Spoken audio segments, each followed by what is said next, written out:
The billionaire had seen everything money could buy: mansions, jets, doctors flown in from every corner of the world. But nothing could heal the heartbreak he carried every single day.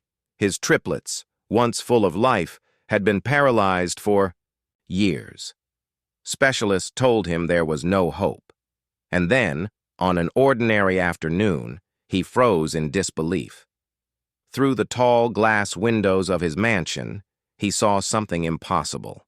His children, long confined to wheelchairs, were moving, smiling, reaching out, and in the middle of it all, a poor girl, barefoot, twirling and dancing as if the world itself had music only she could hear. What happened next would change his life forever. The city glittered in wealth and shadows, a place where towering skyscrapers reflected the ambition of its richest men. At the very top of that glittering ladder sat Alexander Sterling, a billionaire known for his empire of finance and influence. His face appeared in magazines, his name was whispered in elite circles, and his fortune stretched so far that people often joked he could buy entire countries if he wished. Yet, despite the prestige, despite the endless flow of success, Alexander carried a wound that no wealth could heal. Behind the massive gates of his sprawling estate, hidden from the flashbulbs and applause of the public, was the quiet ache of fatherhood. 3 children who had been robbed of their childhood in an instant. The triplets' tragedy. The triplets, Ethan, Emma, and Elias, were born a miracle. Healthy, full of energy, they were the heartbeat of Alexander's life. His late wife, Clara, used to say that their laughter could fill the emptiest halls with sunlight. But tragedy struck when the children were just 6 years old. A devastating car accident changed everything. Though their lives were spared, the trauma left them paralyzed from the waist down.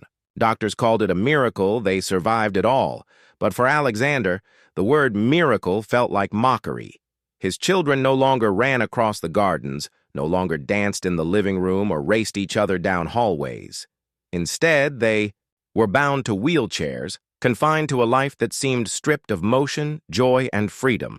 Alexander threw his wealth into their recovery.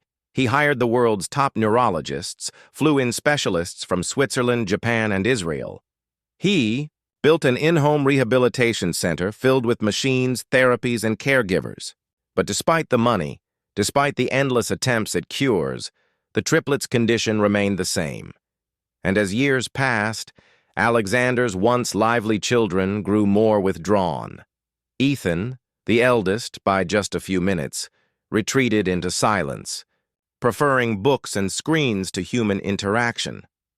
Emma, bright-eyed and creative, sketched and painted, but never let her eyes linger on the gardens outside. Elias, the youngest, carried his frustration like a storm, angry at the world, at his body, at a father who couldn't fix what was broken. The billionaire's burden, Alexander loved them with a devotion deeper than his billions. But guilt clawed at him every day. He was not in the car when the accident happened. He was at a meeting, closing a deal. Clara, his wife, hadn't survived. And in Alexander's heart, he carried the unshakable belief that had he been there, things would have been different. Publicly, Alexander remained composed, powerful, untouchable, but privately, he was a man crushed under the weight of helplessness. He gave his children everything: tutors, therapists, expensive toys, endless opportunities. But nothing pierced the wall of sorrow that surrounded them. Their mansion, once alive with play, had become a museum of silence. The world outside. While Alexander's world was gilded, outside the estate walls, life was starkly different. In a crowded neighborhood on the city's forgotten edge lived Maya Carter, a girl of just 14, with a spirit brighter than the dim street lamps that lit her block. Maya was the daughter of a seamstress who worked long hours in a factory and a father who had disappeared from their lives years ago. Money was scarce, meals were modest, and luxuries were unheard of. Yet, Maya never let hardship cage her spirit. She carried herself with a kind of resilience that made even her worn shoes look like they belonged to a queen. From a young age, Maya had loved dancing. Not the refined ballet of wealthy academies, but the kind of dancing that came from the soul, spinning in alleys, tapping to rhythms only she could hear, inventing movements that told stories words could not. Whenever her mother watched her move, she would say, "Child, you were born with music in your bones." But dancing was more than just joy for Maya. It was survival. In a world that often told her she was invisible, dancing made her feel seen, even if only by herself. The crossing of two worlds, the mansion where Alexander lived, loomed on the hill above the city like a fortress of wealth, unreachable to most. But fate has a way of weaving together lives that should never cross. Maya often walked past the estate's high walls on her way home from school. She'd pause sometimes to imagine what it might be like inside. She pictured children playing, halls filled with laughter, gardens alive with joy. Little did she know, behind those walls, the triplets sat staring out at the very street she walked each day. One afternoon, while cutting through a side path near the estate, Maya found herself near the glass walls of the mansion's back garden. Through the transparent expanse, she glimpsed 3 children in wheelchairs. Their faces were familiar. She'd seen them in news stories about Alexander Sterling. But what struck her wasn't their fame or their wealth. It was the sadness in their eyes, the way they stared blankly at the world as if it held no place for them. Maya's heart tugged. She didn't know why, but something about them felt like a reflection of herself, trapped, limited, told by life to stay in her lane. And then, almost instinctively, she began to move. The first dance. At first, it was small, just a sway of her body, a spin. A playful rhythm she tapped out with her feet on the stone path. She wasn't trying to be seen. She was simply releasing the energy that always lived inside her. But when she glanced back, she noticed something astonishing. The children were watching. Ethan's book had lowered, his eyes following her carefully. Emma's hands paused mid-doodle, her lips parting in awe. And Elias, fiery, restless Elias, was leaning forward in his chair, his expression shifting from boredom to curiosity. For the first time in years, there was a spark in their eyes. Maya froze, embarrassed. She hadn't meant to put on a show. But then Emma lifted her hand and gestured, just a small wave, almost shy. And so, Maya danced again, this time with intention. She twirled, leapt, and spun, letting the rhythm of her imagination guide her. The children's faces lit up, their eyes wide with something their father had been desperate to see for so long. Joy. The secret ritual. From that day on, Maya returned often. At first it was by accident, then by choice. She never spoke to the children, never crossed the invisible line of the estate's walls. But she danced outside the glass, and they watched, each encounter breathing new life into them. Sometimes she improvised movements that mimicked flight, and Ethan would close his eyes, as if he too could feel wings sprouting from his shoulders. Sometimes she spun in wild circles, and Emma would clap her hands, sketching the movements later in her notebook. And sometimes, when Elias was restless with anger, Maya would stomp the ground in sharp, powerful motions, and he would mirror, her with his fists against the arms of his chair, anger turning into rhythm. It was their secret ritual, a bond unspoken, but undeniable. Alexander notices at first. Alexander thought little of it when the nurses mentioned the children had been spending more time near the back garden. But one evening, as he walked past the glass himself, he saw it. His children, his silent, withdrawn children, were laughing. Not politely, not forced, but truly laughing, their faces alight. And there, just beyond the glass, was a girl he didn't recognize, spinning barefoot on the stone path. Her clothes were worn, her backpack tattered, but her movements were full of grace, defiance, and joy. Alexander stood frozen, overwhelmed by the sight. For years, he had tried everything: money, medicine, miracles. But here, in the rhythm of a stranger's dance, his children had found something none of his wealth had been able to buy, and that realization both humbled and terrified him, because Alexander Sterling was not a man who liked mysteries, and this girl was quickly becoming the greatest one of his life. The next morning, Alexander Sterling walked through his mansion with the heavy rhythm of a man who had long carried silence on his shoulders. But when he entered the garden lounge, expecting to see his children gazing absently at books or screens, he found them waiting. Ethan sat with his wheelchair angled toward the glass, his book untouched on his lap. Emma leaned forward, sketchpad in hand, as though prepared to capture something at any moment. Elias, restless as ever, drummed his fingers against the wheel of his chair in an uneven rhythm. They were not waiting for him. They were waiting for her. The mysterious girl returns. As if answering their silent anticipation, Maya appeared again on the stone path. She had just finished school, her uniform wrinkled, her shoes scuffed from the long walk. Her backpack sagged heavily against her back. Yet she moved with the lightness of someone carrying nothing at all. This time she didn't hesitate. She dropped her bag on the edge of the path and began to dance. She twirled, arms wide, catching the sunlight on her face. She spun and stomped, tapped and leapt, every move woven with a rhythm that felt both spontaneous and purposeful. The triplets watched, enraptured. Ethan's lips twitched into something close to a smile. Emma sketched furiously as her eyes darted from Maya to the paper, and Elias, who rarely stayed still, leaned forward as though trying to step into the dance himself. Alexander stood at a distance, unseen, his heart pounding. For years, his children had rejected entertainment, therapy, anything that attempted to pull them from despair. Yet here, in the movements of a poor stranger, they had found connection, and Alexander didn't understand why. A father's dilemma. For days, Alexander observed quietly. Maya came almost every afternoon, never crossing the boundary of the estate, never speaking to his children.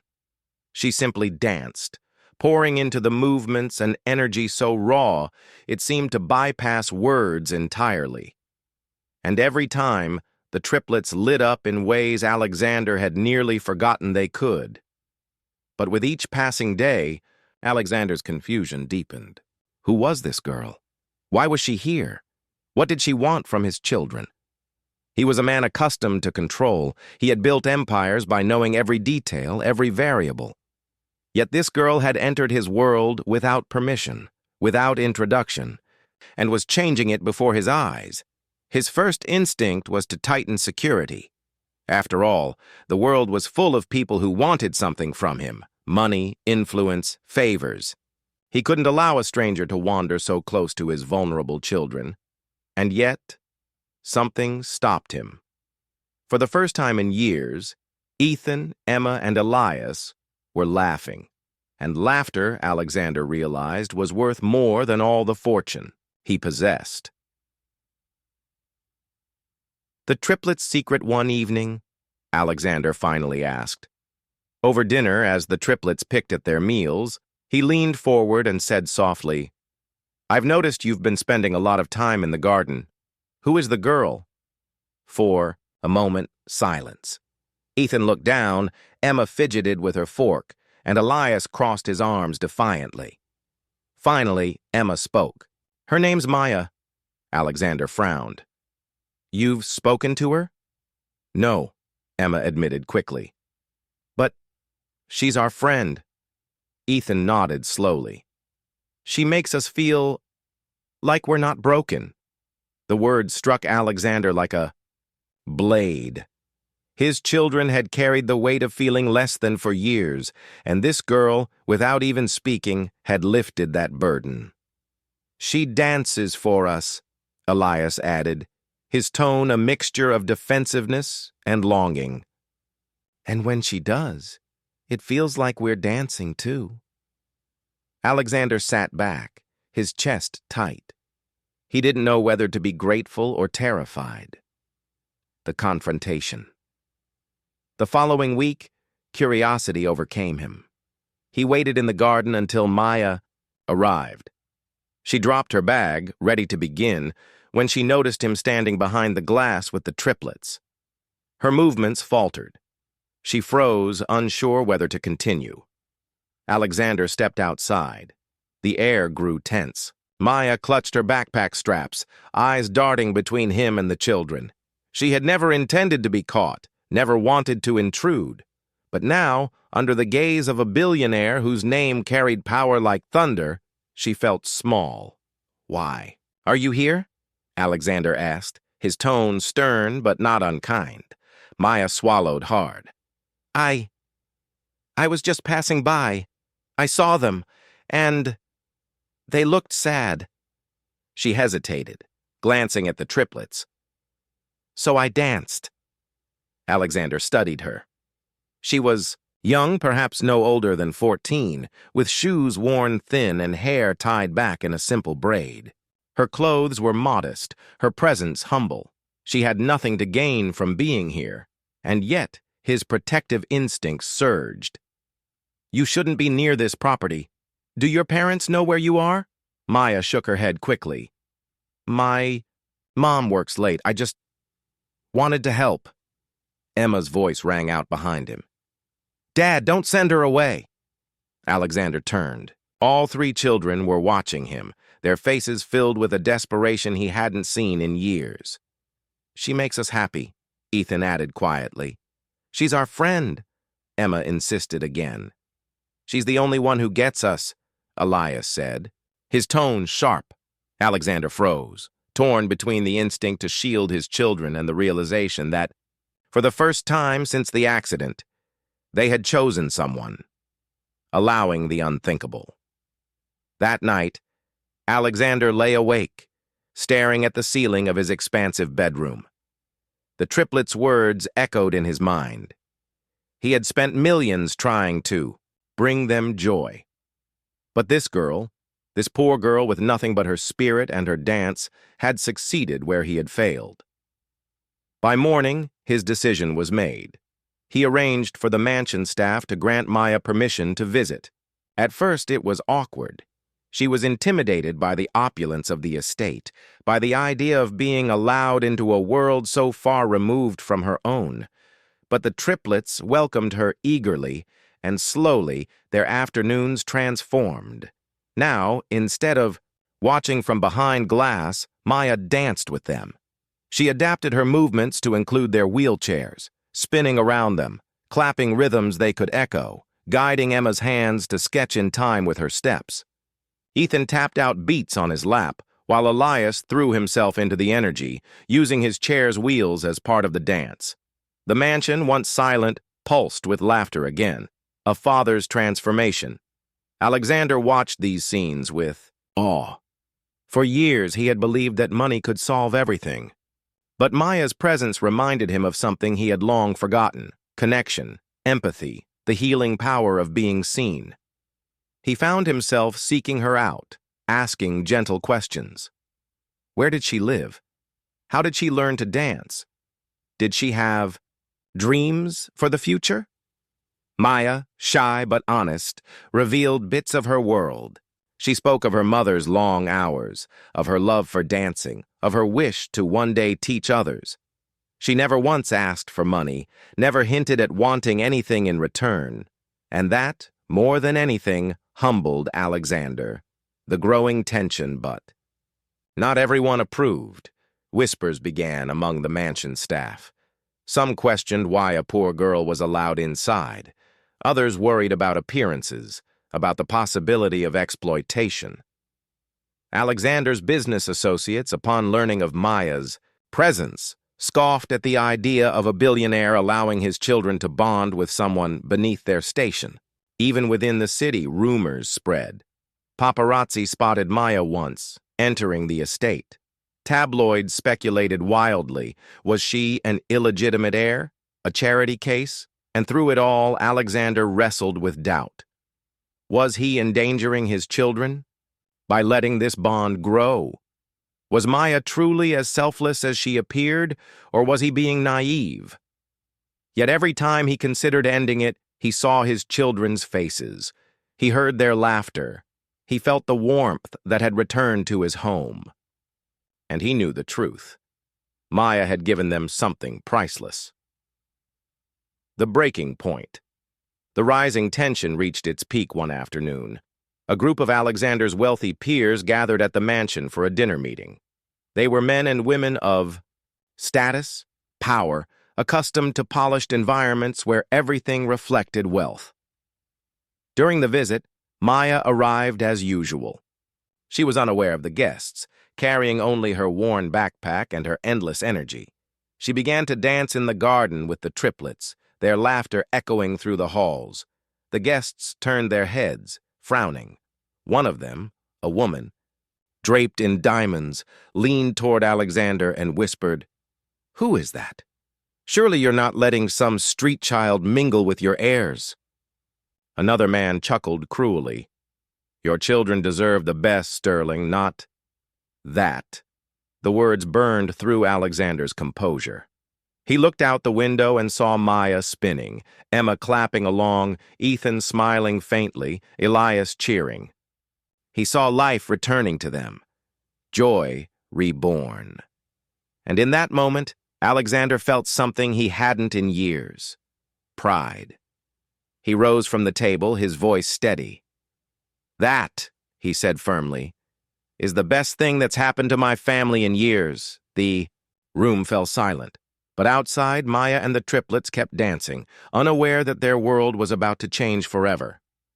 The night of the charity gala was meant to be flawless. The Sterling estate glowed under crystal chandeliers, its halls echoing with the low hum of wealth and conversation.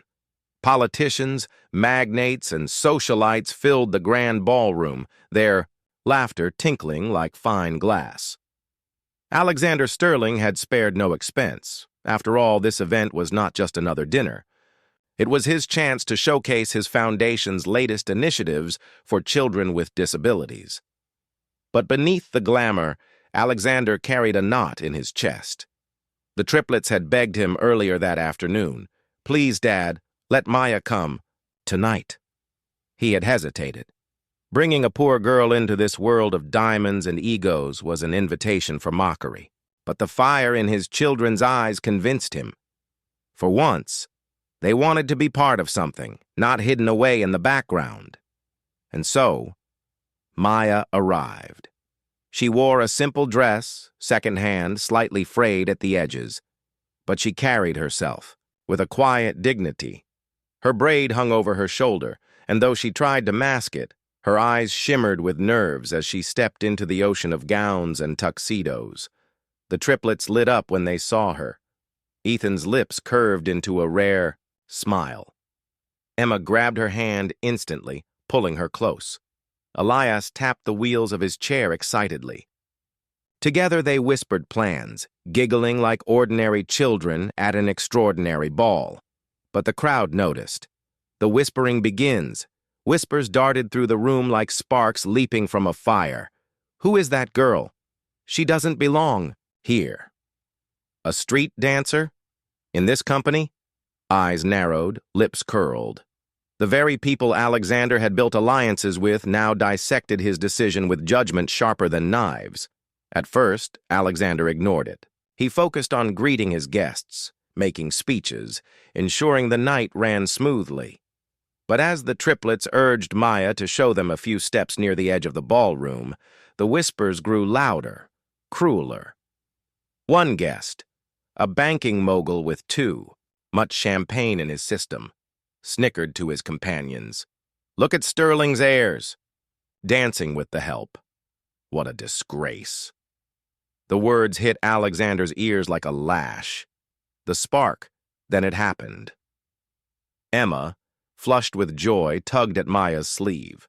"Show us the twirl," she urged. Maya hesitated, glancing nervously at the glittering. crowd. But the triplets' pleading eyes melted her hesitation. She took a deep breath, stepped into the open space, and began to move. She twirled gracefully, her steps flowing like water, her hands carving shapes into the air. The triplets clapped in rhythm, Elias wheeling his chair in circles to follow. Her movements. For them, it was magic. For the crowd, it was scandal. A woman in pearls gasped audibly. "This is inappropriate," another man muttered. "Sterling's lost his mind." The whispers swelled into a wave. Laughter snuck in, mocking, dismissive. The sound wrapped around Maya like chains, and she faltered mid-spin, her face burning. The triplets froze. Ethan's jaw clenched. Emma's sketchbook slipped from her hands, and Elias glared at the crowd with a fierceness far beyond his years, and Alexander Sterling finally snapped. The explosion, he rose from his table with a force that silenced the room. Every head turned as the billionaire, towering, commanding, strode to the center of the ballroom. His eyes blazed with fury, his voice cut through the whispers like thunder. "Enough!"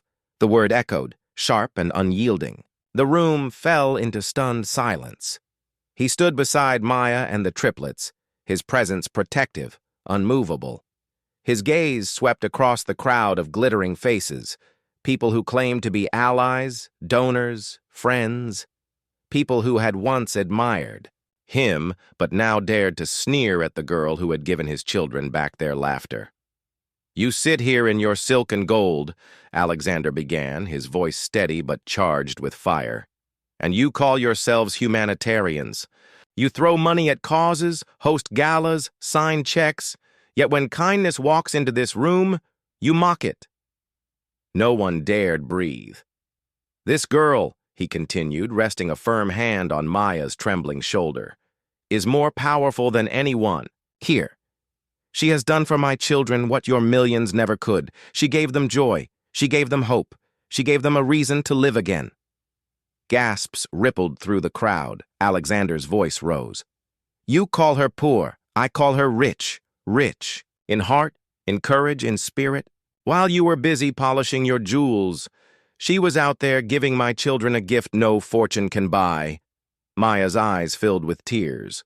The triplets sat taller, pride flickering across their faces.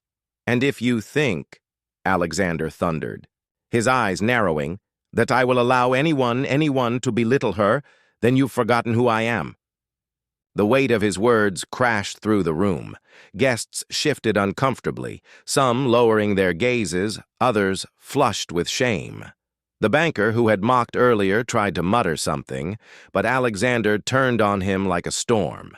"You dare laugh at the only light my children have known in years?" His voice was ice and fire combined. "Leave, tonight, and take your checkbook with you." The man paled, fumbling with his coat, before stumbling out of the ballroom in humiliation. The shift silence lingered after his departure. Slowly, almost timidly, a few guests began to clap. Then more joined, hesitant at first, then louder, stronger, until the ballroom thundered with applause. Not for Alexander, for Maya. She stood in the center, wide-eyed, trembling, the triplets surrounding her. The applause washed over her like a wave, turning humiliation into triumph. For the first time, she wasn't the poor girl dancing alone. She was the girl who had brought life back into a billionaire's home, who had reminded the wealthy what true wealth meant. Alexander turned to his children, his voice softening. "Dance, my loves. Show them what she gave you." And so, the triplets joined Maya. Emma sketched with one hand while clapping with the other. Ethan tapped his rhythm. Elias spun his chair with wild joy. Together, with Maya guiding them, they filled the grand ballroom not with opulence but with authenticity. Guests who had sneered moments before now wiped their eyes.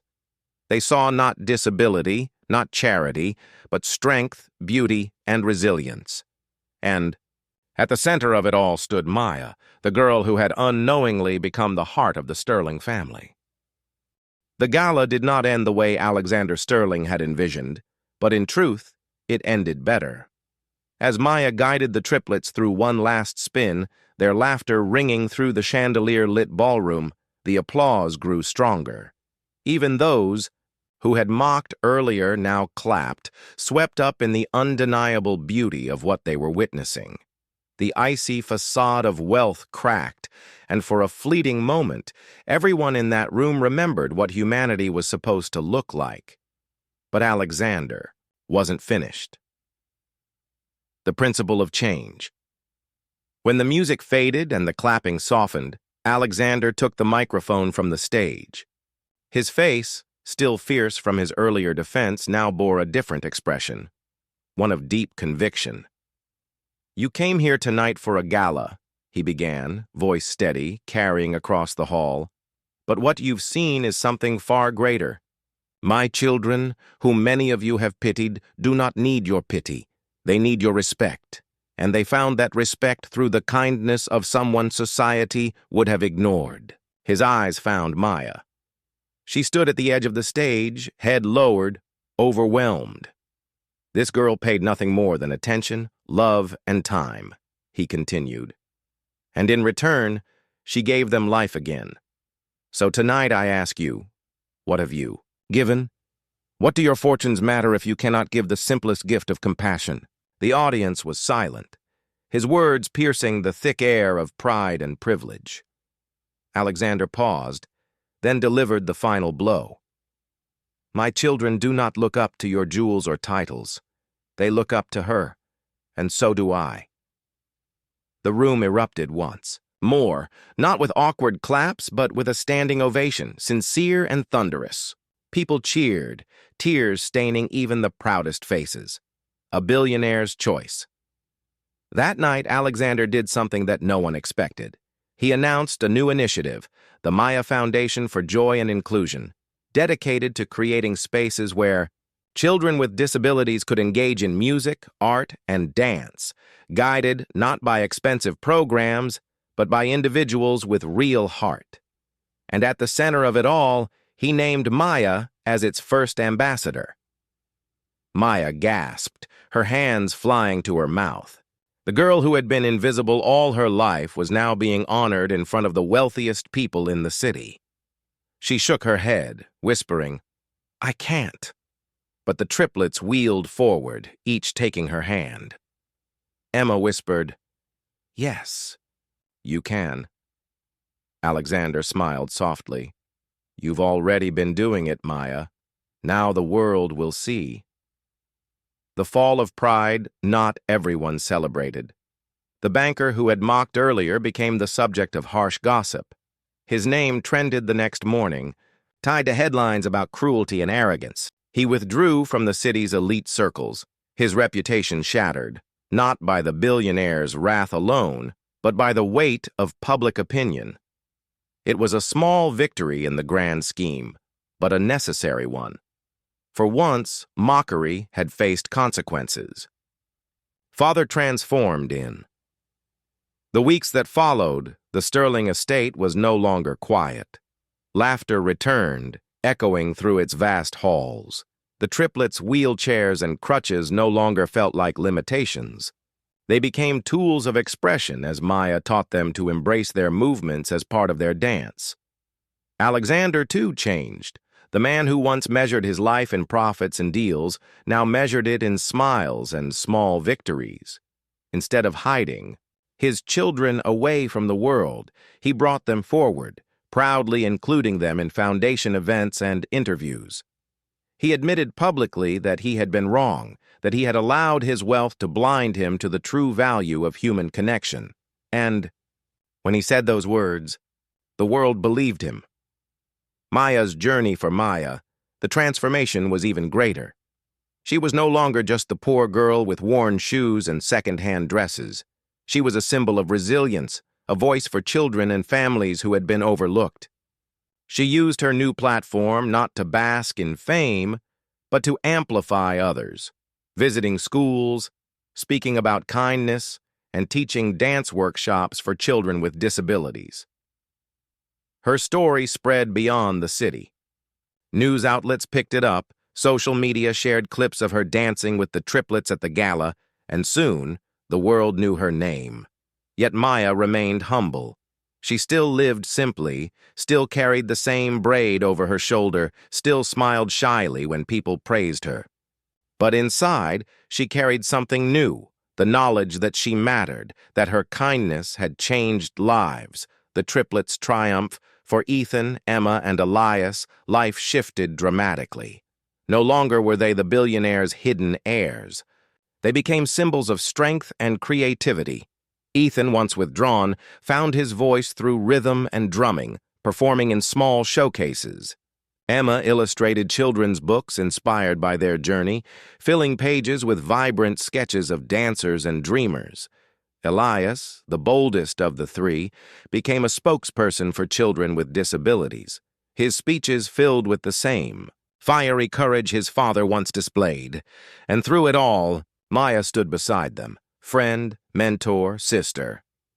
The emotional closing months later, at a smaller family gathering, the triplets surprised Alexander. They performed a dance for him, choreographed with Maya's help. Ethan drummed the beat with his. Palms on a table, Emma sketched their movements as part of the performance, and Elias spun his chair in perfect rhythm. As Alexander watched, his eyes blurred with tears. Not because the dance was flawless, but because it was free. His children were not trapped anymore. They were alive, joyful, unafraid. When the performance ended, Elias wheeled forward and placed a handwritten note in his father's hands. It read, simply, "Thank you for seeing Maya the way we do." Alexander broke. The tears he had held back for years fell freely, and for once, the billionaire didn't care who saw. The takeaway, in the end, the lesson was simple yet profound. True wealth is not measured in dollars or diamonds, but in the ability to give love, dignity, and joy to others. The poorest girl in the room had been the richest in spirit, and it was she, not the billionaires, not the donors, not even Alexander himself, who reminded them all what humanity meant. And for Alexander Sterling, the man who had once built his life on walls of pride and gold, that truth changed everything.